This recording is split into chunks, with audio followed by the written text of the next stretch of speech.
Good morning. I made it back to the trailhead at White Pass. A young man by the name of Nick gave me a ride to the trailhead, dropped me off there, and I'm back on trail again. For those of you that are not familiar with hiker terms, a zero is when you do no miles at all on that particular day. And yesterday I did a zero and stayed at the motel and rested up.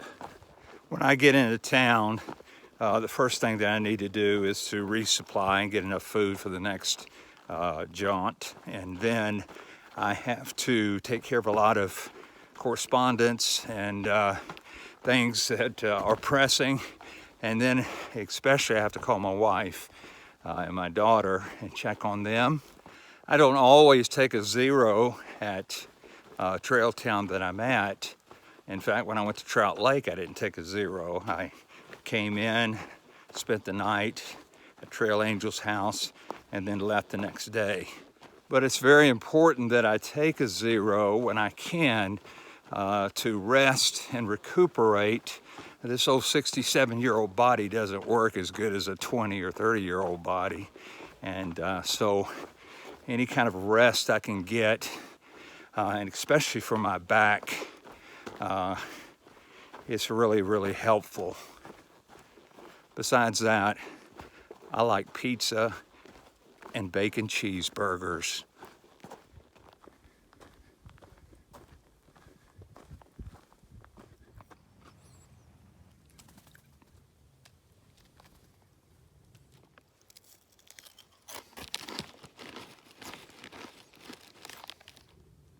I feel like I'm in a scene from the movie The Birds.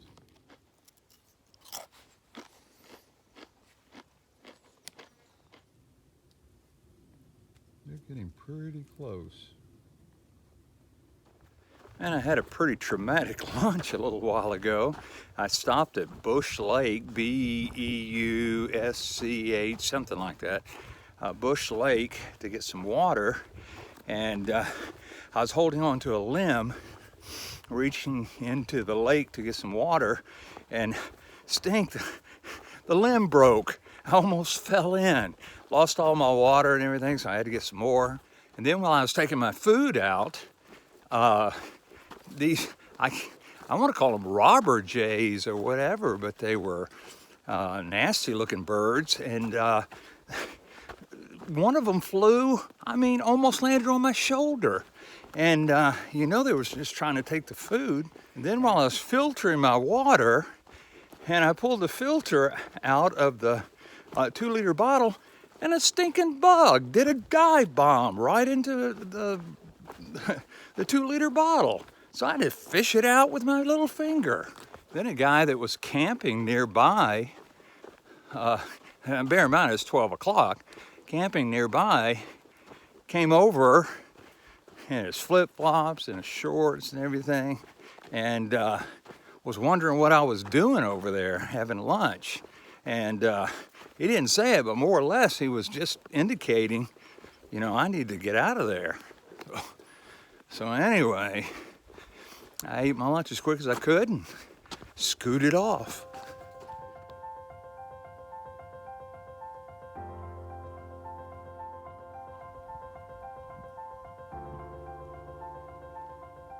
I just stopped for a break, and I just realized that 5 miles back, I crossed the 2,300 mile marker. That's the third time that I've done this, but I didn't see any markers, so, it wasn't obvious. So anyway, I am now 2,305 miles from the Mexican border going towards Canada.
Well, this is home for the night.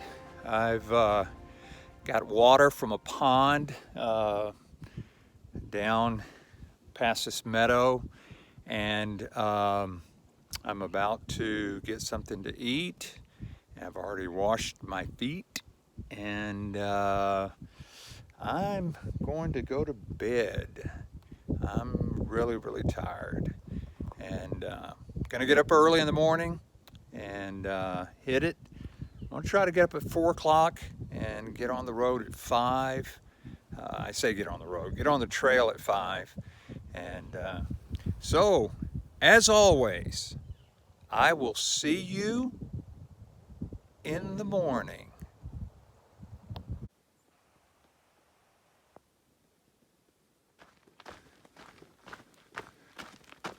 Good morning. It's going to be a great day today. Already I've heard a bunch of elk, and boy, I wish I could see some. That would be amazing. I'm in Mount Rainier National Park, and I've already seen several sights of Mount Rainier. I'm hiking to the east of Mount Rainier, so that's why I've seen several views of Mount Rainier as I was hiking down the trail. I'm heading to Anderson Lake for some breakfast. No, it's not a restaurant. It's a lake, and I'm going to be eating breakfast by the lake. It's not because I'm hungry. It's because I've got so much food in my backpack. The more I eat, the lighter my pack gets. And so I can't wait to sit down and get rid of some of this food in my pack.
This ski lodge will be open for business in a couple of months, but right now it's just sitting idle. I guess they're getting things ready for the winter season.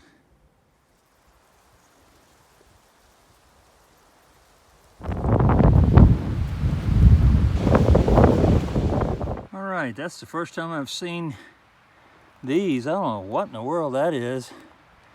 It looks like something from a Dr. Seuss storybook, The Who's or whatever.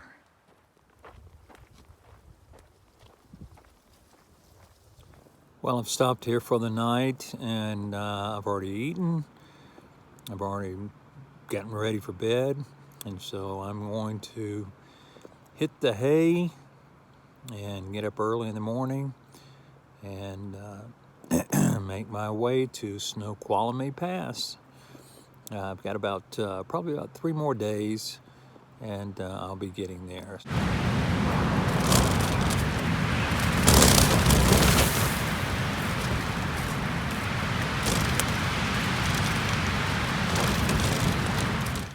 Good morning. Well, it's been a change of plans this morning. I'm still in my tent. It We had a windstorm here last night. I mean, it just howled all night long last night. I've got dirt, little particles of dust and stuff everywhere in my tent. It's, I think about 6 o'clock right now. 6 nothing. It's about 6:30, almost 7. The latest I've ever slept in. But I'm going to very slowly get everything together and try to face this storm. I haven't even been outside to look and see what it is, but it was just unbelievable last night. So anyway, I'll keep you posted.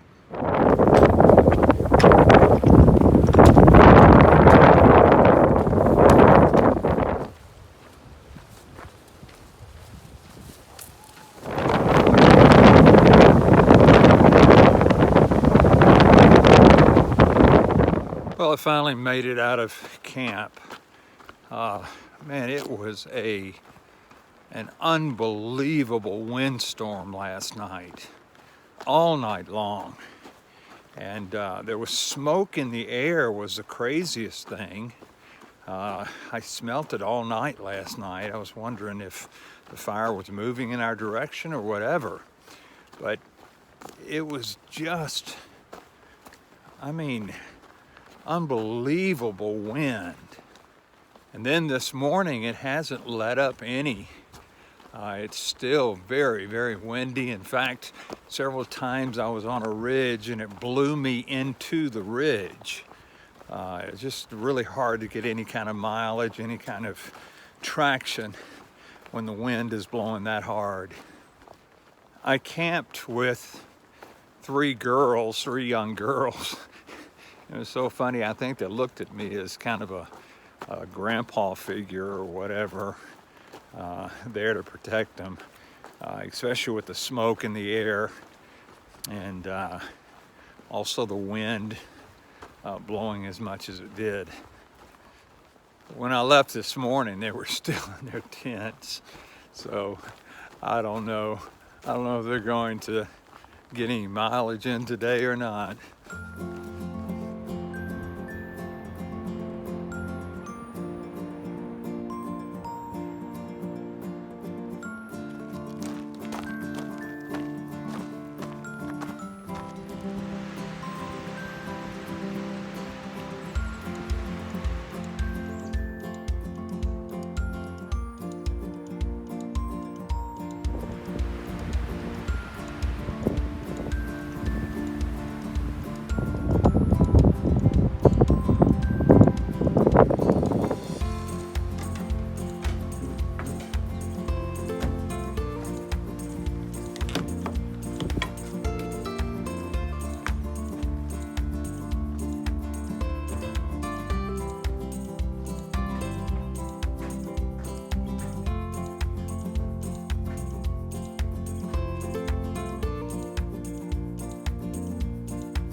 Again, it's such a disturbing sight to see a once vibrant forest being decimated by forest fire. And that fire took place back in 1988, and the forest still hasn't come back yet. So sad. Well, this is home for the night. I did 21, almost 22 miles today.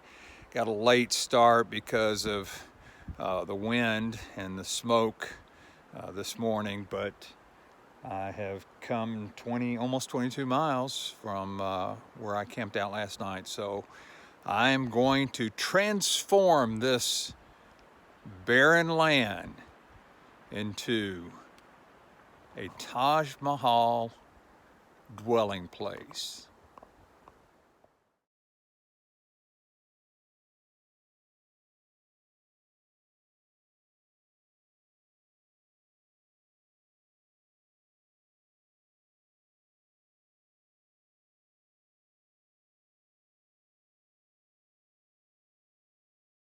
Well, that's it. Home sweet home. And I'm going to get in the tent and, well, first I'm going to wash my feet off. And then I'm going to get in the tent, get me something to eat, charge up my phone and all the rest of the electronics that I've got. And then I'm going to go to bed.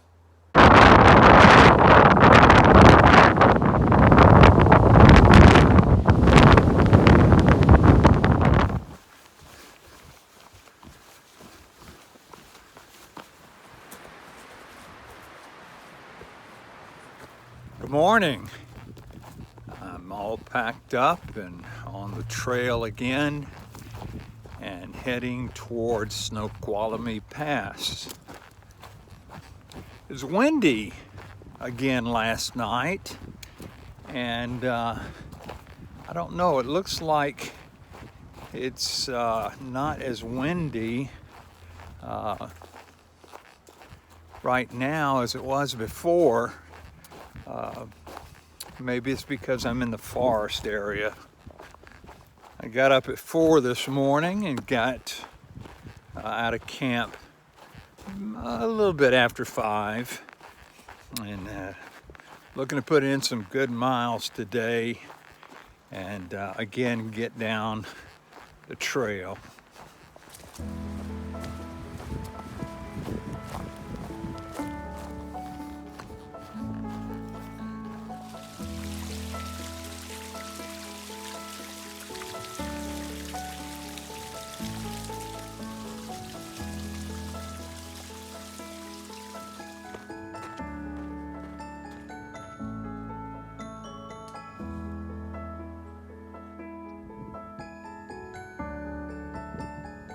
There's a real thick smoke in the air. I don't know if the wind is blowing smoke from the fire towards us, or perhaps maybe away from us. But there's, I guess, aircraft that looks for fires and stuff like that. They've been flying over constantly for the last, well, I'd say 2, 3, 4 hours.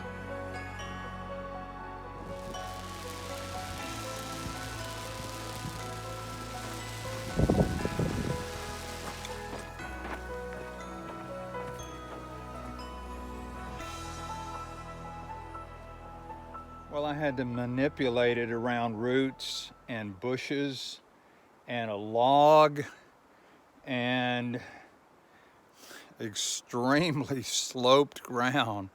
So that's the best I can do. I'll probably be rolling to one side or another all night long. So maybe I could get a rope or something and tie me down. So, but man, as tired as I am, I'll probably just sleep on the side of the tent. I'm not sure.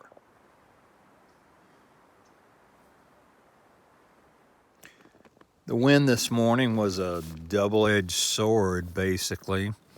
It was howling this morning, but it was keeping the smoke away. And as soon as the wind stopped, the smoke kind of settled into the valleys and in the mountains and everything, and you couldn't hardly see anything. So anyway, I am going to go to bed, and I'll see you in the morning.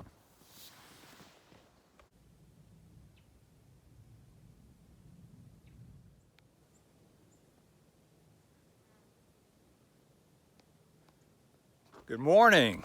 Today's town day.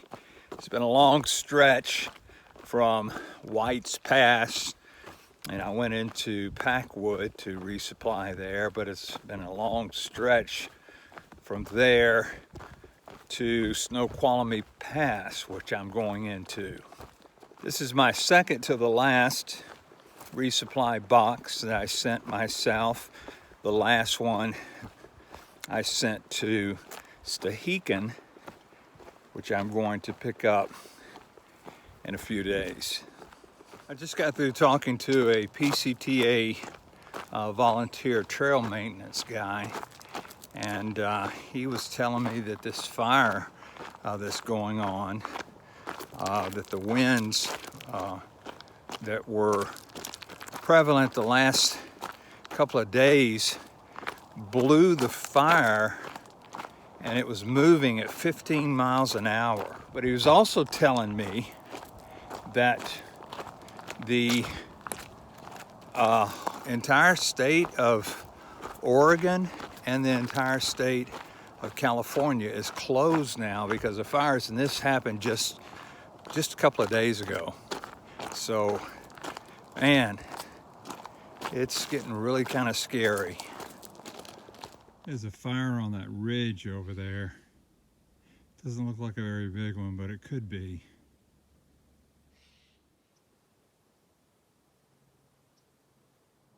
This is really interesting. The Pacific Crest Trail was designated as a national trail in 1968 by President Lyndon Johnson. But the Pacific Crest Trail is actually a combination of a multitude of trails all throughout California, Oregon, and Washington. They put them all together to make the Pacific Crest Trail. Well, the Pacific Crest Trail that went through Washington was originally called the Cascade Crest Trail. It has the same number 2000, but it's really interesting to see signage that has the original name of the trail.